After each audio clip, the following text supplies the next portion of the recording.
고난주간 둘째 날 화요일 말씀 묵상을 하고자 합니다. 오늘 함께 나누실 하나님 말씀은 마가복음 11장 12절에서 19절까지 말씀입니다. 마가복음 11장 12절에서 19절까지 말씀입니다. 제가 봉독하겠습니다. 이튿날 그들이 베다니에서 나왔을 때에 예수께서 시장하신지라 멀리서 잎사귀 있는 한 무화과 나무를 보시고 혹 그 나무에 무엇이 있을까 하여 가셨더니 가서 보신즉 잎사귀 외에 아무것도 없더라. 이는 무화과의 때가 아님이라. 예수께서 나무에게 말씀하여 이르시되 이제부터 영원토록 사람이 댁에서 열매를 따먹지 못하리라 하시니 제자들이 이를 듣더라. 그들이 예루살렘에 들어가니라. 예수께서 성전에 들어가사 성전 안에서 매매하는 자들을 내쫓으시며 돈 바꾸는 자들의 상과 비둘기 파는 자들의 의자를 둘러 엎으시며 아무나 물건을 가지고 성전 안으로 지나다님을 허락하지 아니하시고 이에 가르쳐 이르시되 기록된 바 내 집은 만민이 기도하는 집이라 칭함을 받으리라고 하지 아니하였느냐. 너희는 강도의 소굴을 만들었도다 하시매 대제사장들과 서기관들이 듣고 예수를 어떻게 죽일까 하고 꾀하니 이는 무리가 다 그의 교훈을 놀랍게 여기므로 그를 두려워함일러라. 그리고 날이 저물매 그들이 성 밖으로 나가더라. 아멘. 기도하겠습니다. 하나님 아버지, 주께서 십자가 지신 그 고난의 주님 모습을 우리가 다시 되짚어 보면서 하나님의 은혜를 다시 한번 또 깨닫고 회복하기를 바라여 주님 이 고난주간에 주의 말씀 묵상하고자 합니다. 성령께서 함께 해주셔서 주께서 우리를 위해서 십자가 지신 그 뜻과 비전과 놀라운 사랑과 은혜가 무엇인지 다시 한번 깨달아 알게 하여 주시고 주님 주의 십자가의 그 은혜에 합당한 삶으로 다시 주님 앞에 설 수 있도록 인도하여 주시옵소서. 예수님 이름으로 기도하옵나이다. 아멘. 아멘. 예수님께서는 주일 그러니까 일요일에 예루살렘으로 오셨죠. 예루살렘으로 오셨습니다.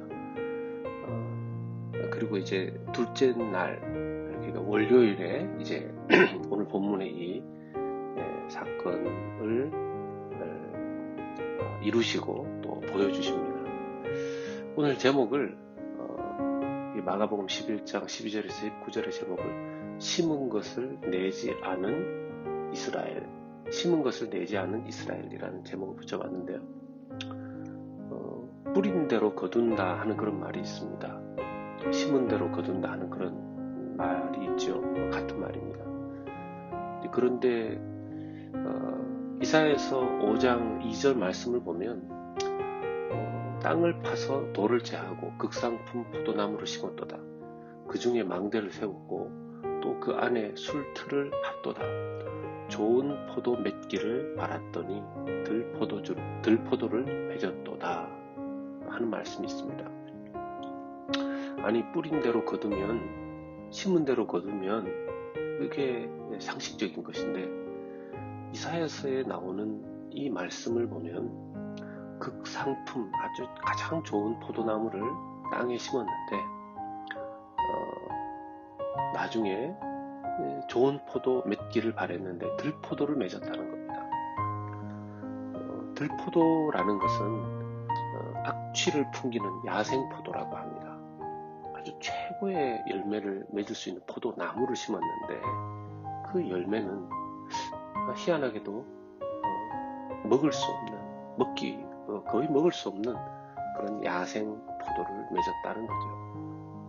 이것은 하나님께서 이스라엘에 놀라운 사랑과 은혜를 부으셨지만 그런데 그들이 그 모든 것을 헛되게 해버렸다 하는 이사야 선지자의 그런 대언의 말씀이었습니다. 오늘 우리가 살펴보는 이 말씀 속에 이사야 선지자가 그 땅을 향해서 예언했었던, 그때 당시에 예언했었던 그것을 예수님께서 직접 지금 보고 계시는 거죠. 처참하게 변질되어져 버린 이스라엘의 모습을 보시고 이 말씀을 하시는 것입니다. 아침에 베다니에서 베다니 지역에서 나오셔서 예루살렘 쪽으로 이렇게 가고 계신데 예수님이 시장하셨다고 말씀에 기록되어 있습니다. 배가 좀 고프셨던 예수님의 눈에 무화과 나무가 보였는데 그 무화과 나무에 아무 무화과가 없는 것을 보시고 그 무화과를 저주하십니다. 이 무화과, 첫 번째는 이 무화과 저주의 의미를 좀 살펴보면 13절의 말씀을 보면 무화과의 때가 아니었다고 그래요. 그렇게 보면 예수님이 무화과의 때, 열매 맺을 때도 되지 않은 그 무화과 나무에 열매가 없다고 저주를 하시고 그 나무를 책망하시는 것은 좀 지나친 모습이 아닌가 우리가 생각할 수가 있습니다. 그런데요, 여기서 말하는 때는 이 무화과의 열매를 본격적으로 맺는 때는 아니었다는 것입니다.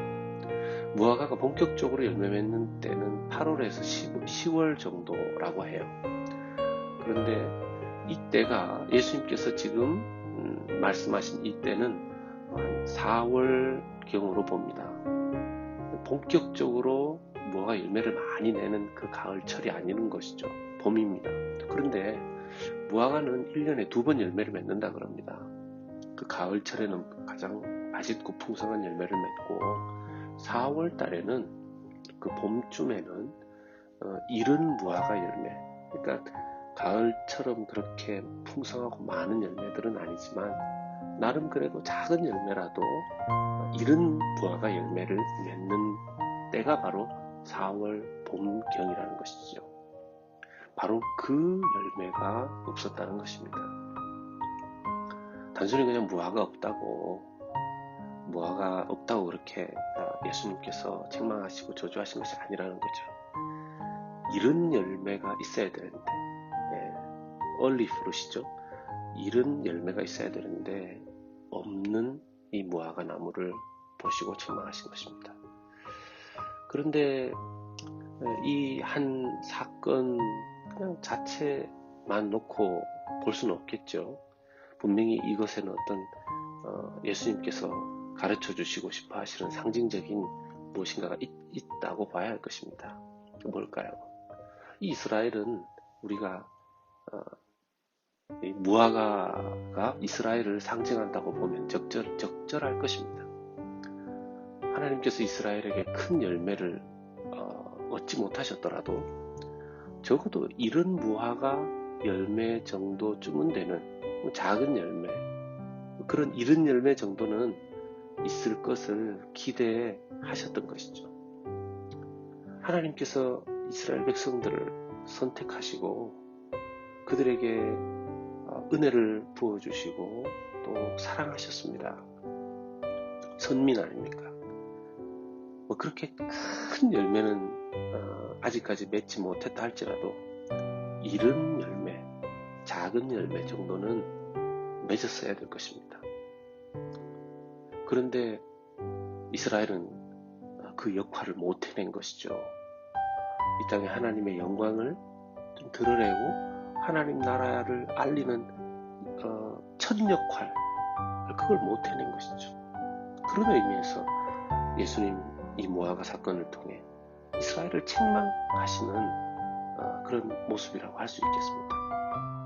그리고 두 번째는 이 성전 정화를 하시는데요. 15절부터 예루살렘의 성전에 들어가셔서 예수님께서 이렇게 성전을 막 정화하시는 그런 모습을 성경에 기록하고 있습니다. 당시에 예루살렘 성전에서 제사를 드리기 위해서는 제물을 하나님 앞에 드렸어야 됐는데요. 문제는 뭐 가까이 사는 사람들은 재물을 가지고 올 수 있겠지만 멀리서 오는 사람들의 경우에는 이 재물을 직접 그 멀리서 가지고 올 수 없었습니다. 너무 힘들었죠. 그래서 당연히 화폐, 당시에 통용하는 화폐를 가지고 왔는데요. 문제는 일반 그때 당시에 통용 화폐로 성전의 재물을 살 수 있었다면 다행인데 그렇지 않았습니다. 그 당시에 그들은 성전용 화폐인 티리쉬라는 것을 만들었습니다. 그래서 소위 성전용 화폐인 티리쉬로 바꾸어 그 당시의 화폐를 성전용 화폐로 바꾸어야만 재물을 살 수 있었던 것이죠. 성전 재물을. 이때 상인들이 이 티리쉬라고 하는 성전용 화폐로 바꾸면서 환전 이익을 거두었고 이것이 성전 안에 큰 사업이 되었습니다. 여러분, 성전이 원래 어떤 기능을 하는 곳인지 아시죠? 하나님 앞에 날마다 예배를 드리는, 제사를 드리는, 그래서 예배의 본질을 보여주죠. 거룩하신 하나님께 드려지는 예배가 어떠해야 되는지, 그래서 예배 그 절차 하나하나를 레위기라든지 신명기를 통해서 아주 섬세하게 하나님께서 보여주셨습니다.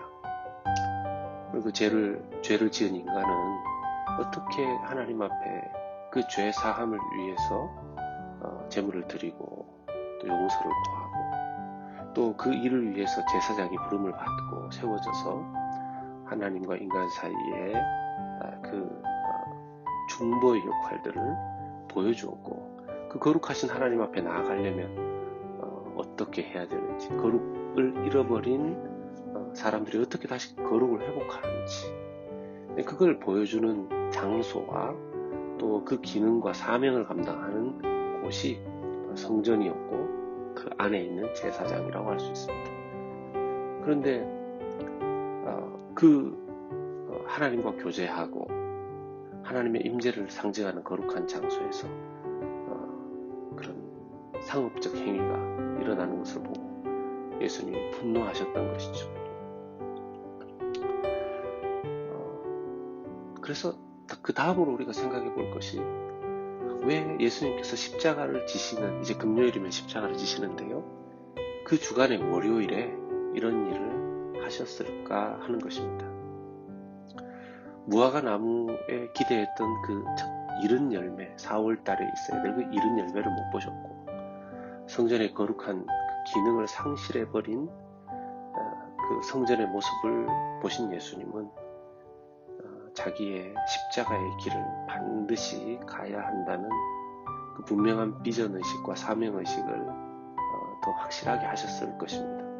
왜냐하면요, 이제는 무화과가 상징했던 그 옛 이스라엘이 아니라 그 옛 이스라엘로 이제 그 사명의 공동체 역할을 끊고 십자가 이후에 새로운 영적 이스라엘을 일으키실 비전을 예수님은 십자가를 통해서 가지셨던 겁니다. 또한 건물로서의 예루살렘 성전이 아니라 어떤 국한된 한 장소에 있는 그 건물로서의 성전이 아니라 예수님을 따르는 제자들, 예수님을 믿는 하나님의 백성들로 구성되는 거룩한 그리스도인 공동체로서 또 성령의 공동체로서의 교회를 일으키시기 위해서는 반드시 자기 자신의 십자가를 지셔야만 한다는 비전을 가지고 이 고난의 여정을 걸어가셨다 하는 것을 우리가 알 수 있습니다. 도저히 육신적 이스라엘과 건물로서의 예루살렘 성전으로는 안 되기 때문에 그 새로운 영적인 국가, 새로운 영적인 공동체를 만들기 위해서 예수님의 십자가 사건은 반드시 필요했던 것이죠. 그렇다면 우리는 이 말씀 앞에 이 십자가의 길을 가신 예수님의 여정 앞에서 무엇을 돌아보아야 할까요? 우리는 그러한 예수님의 십자가의 비전과 고난과 헌신으로 새롭게 태어난 하나님의 백성들이고 예수 그리스도의 제자들입니다. 그렇다면 옛 이스라엘이, 그 육신적인 이스라엘이 범했던 열매 없는 모습, 또 그 옛 예루살렘 성전이 그 상업에, 돈에 의해서 오염되어져 버리고 변질되어져 버렸던 그 모습이 또다시 우리의 모습이 되어서는 안 될 것입니다. 하나님의 백성으로서 영적 이스라엘에게 기대하시는 맺어야 할 의의 열매를 맺고, 또 거룩한 그리스도인 공동체로서, 하나님 나라의 공동체로서의 교회를 세워가야 할 것입니다. 그것이 우리를 위해 십자가 고난 당하신 예수 그리스도의 뜻을 따르는 믿음이 될 것입니다. 오늘 이 마가복음 말씀 통해서 하나님의 기대를 저버린 그 이스라엘의 모습을 보면서 십자가의 고난을 통해서 우리에게 주신 놀라운 사랑과 은혜의 그 합당한 열매를 주께 드리는 우리 믿음의 사람들 될 수 있기를 주님의 이름으로 소망합니다.